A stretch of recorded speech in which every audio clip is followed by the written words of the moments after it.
Hello children, कुसुम M Kline class में आपका स्वागत है। प्यारे बच्चों, आज हम फोर्थ क्लास के सब्जेक्ट इंग्लिश का लेसन 9 दशहरा के ग्रामर पार्ट को अच्छी तरह से सीखेंगे।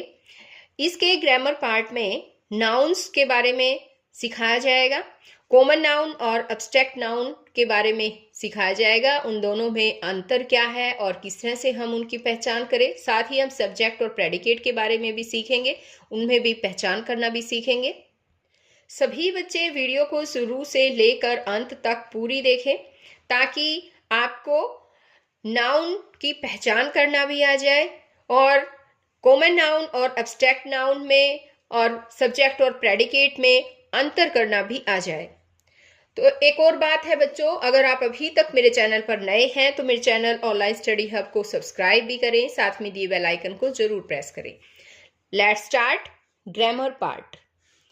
You have already learnt that a common noun refers to a class of objects or things.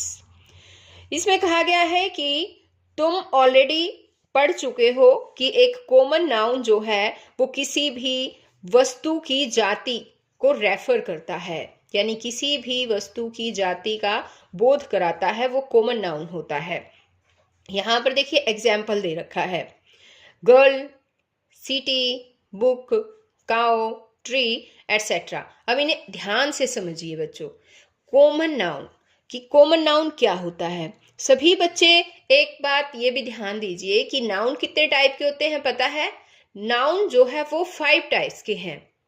First is proper noun, second is common noun, third is collective noun and fourth is material noun और fifth जो noun है वो है abstract noun. तो आज इस video में हम केवल कॉमन नाउन और एब्स्ट्रैक्ट नाउन के बारे में ही जानेंगे। तो सबसे पहले तो ये जानिए कि कॉमन नाउन होता क्या है। कॉमन नाउन को हिंदी में बोलते हैं जातिवाचक संज्ञा। जो यहां देखिए, एक बार मैं लिख देती हूं, जातिवाचक संज्ञा जो किसी भी व्यक्ति, वस्तु, स्थान की जाति का बोध करवाने वाले जो शब्द होते हैं वो कॉमन नाउन या जातिवाचक संज्ञा उन्हें कहा जाता है। जैसे अब बच्चों एक बार एग्जाम्पल से समझो। जैसे यहाँ एक एग्जाम्पल दे रखा है गर्ल, यानी कि लड़की। लड़की जो है वो अपनी पूरी जाति का बोध करवा रहा है यहाँ पर, इसलिए ये कॉमन नाउन है। अब लड़कियों के नाम जैसे कि नेहा, ममता, सुनीता, बबली, इससे ये लड़कियों के जो नाम है वो प्रॉपर नाउन में आ जाते हैं। जो मैंने बताया ना आपको कि 5 टाइप होते हैं नाउन के, उसमें एक प्रॉपर नाउन है। पहला नाउन जो है वो प्रॉपर नाउन होता है। प्रॉपर नाउन में किसी भी व्यक्ति, वस्तु या स्थान का नाम जो है वो आता है। तो लड़की, लड़कियों का नाम जो होगा ना तो वो प्रॉपर नाउन होगा, लेकिन लड़की वर्ड जो है यानी गर्ल जो शब्द है वो कॉमन नाउन होगा। अब जैसे कि सिटी ले लेते हैं। सिटी यानी कि शहर, अलग अलग शहर होते हैं, जैसे कि है जींद, भिवानी, रोहतक, हिसार। इस तरह से ये सिटी के नेम है बच्चों, है ना। सिटी के जो नेम होंगे वो प्रॉपर नाउन में आएंगे, लेकिन इन शहरों के नाम में कॉमन क्या चीज है? कॉमन है शहर। तो जो शहर शब्द है यानी सिटी शब्द है वो कॉमन नाउन होगा।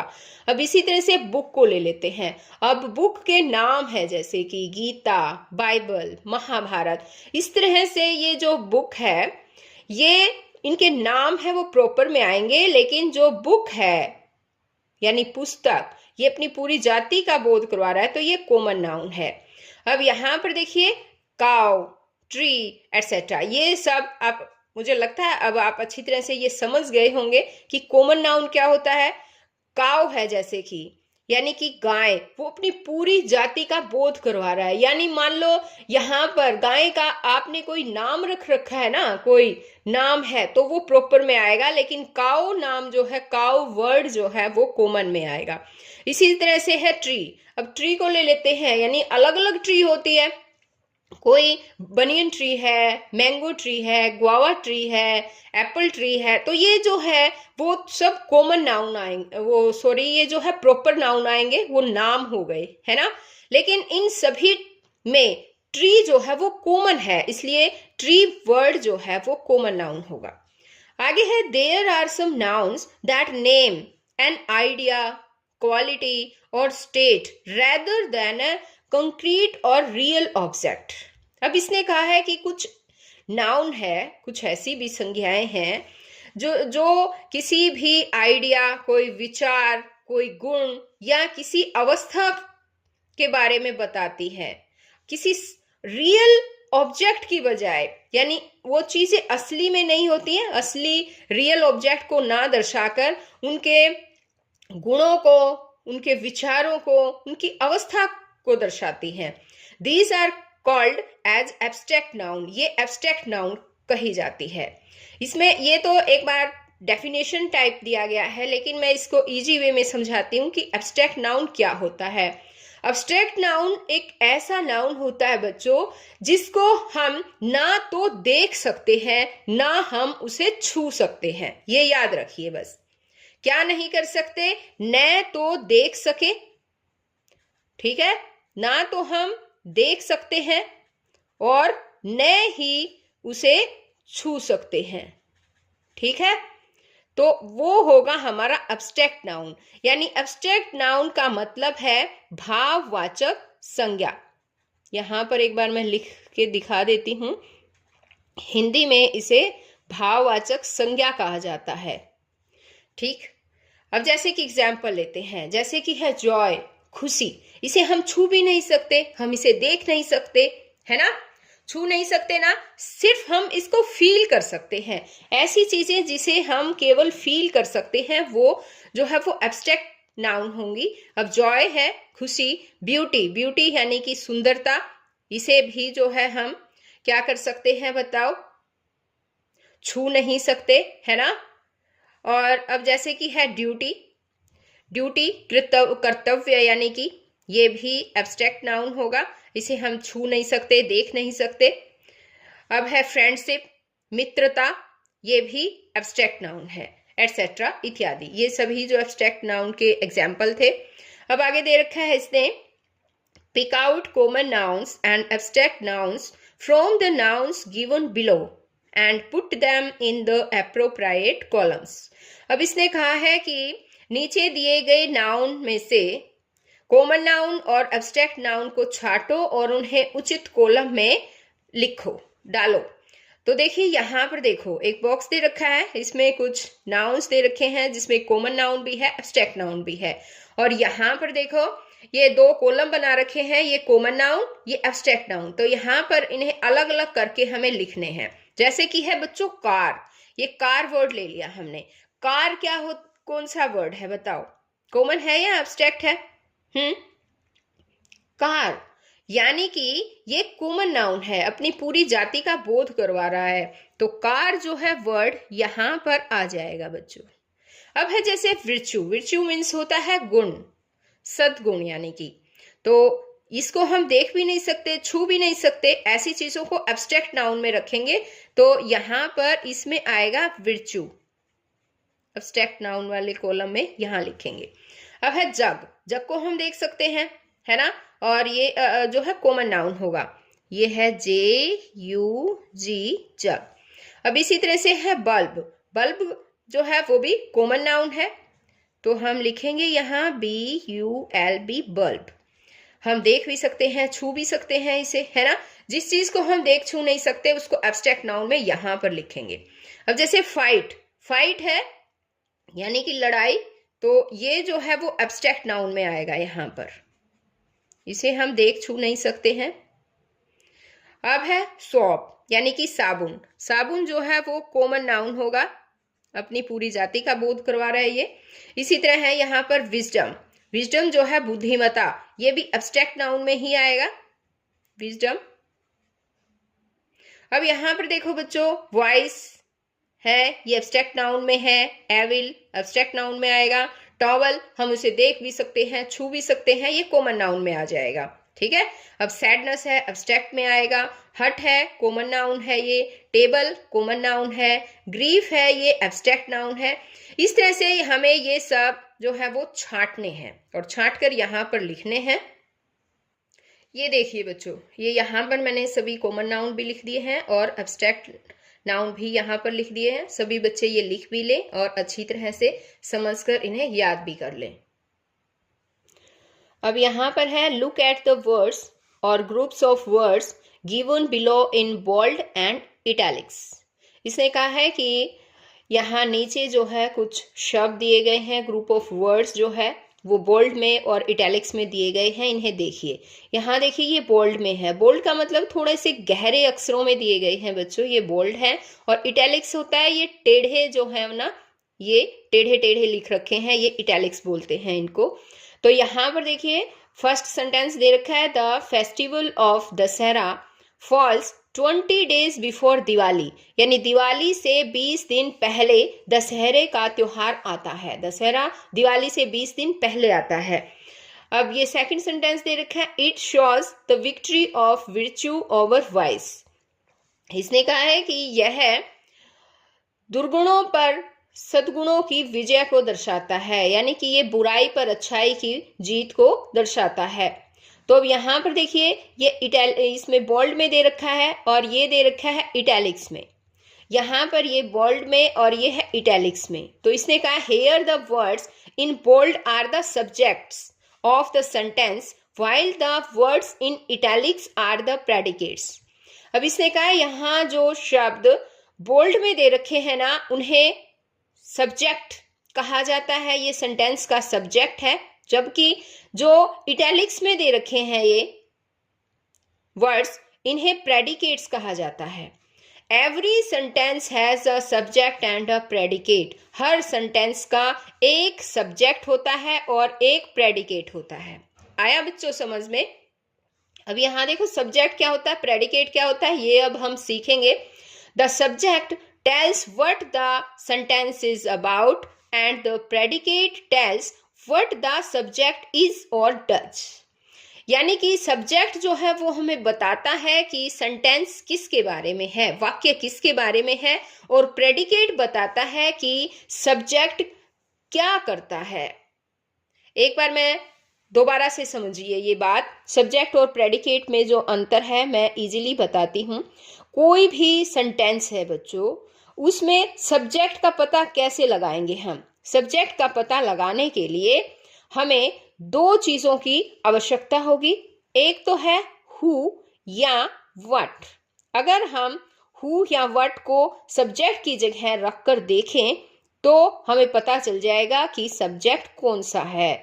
अब सेंटेंस में अगर हु या व्हाट को रखकर देखें तो सब्जेक्ट का पता चलेगा। और सब्जेक्ट के अलावा सेंटेंस का जितना भी पार्ट होता है वो प्रेडिकेट कहलाता है। एक बार एग्जाम्पल देखिए, यहाँ इसने कहा है some example of subject in bold and predicate in italics are given below. इसने कहा है कि कुछ सब्जेक्ट जो है बोल्ड में जो है वो सब्जेक्ट हैं और इटैलिक्स में जो दे रखे हैं वो प्रेडिकेट हैं, नीचे दिए गए हैं, इन्हें देखिए एक बार।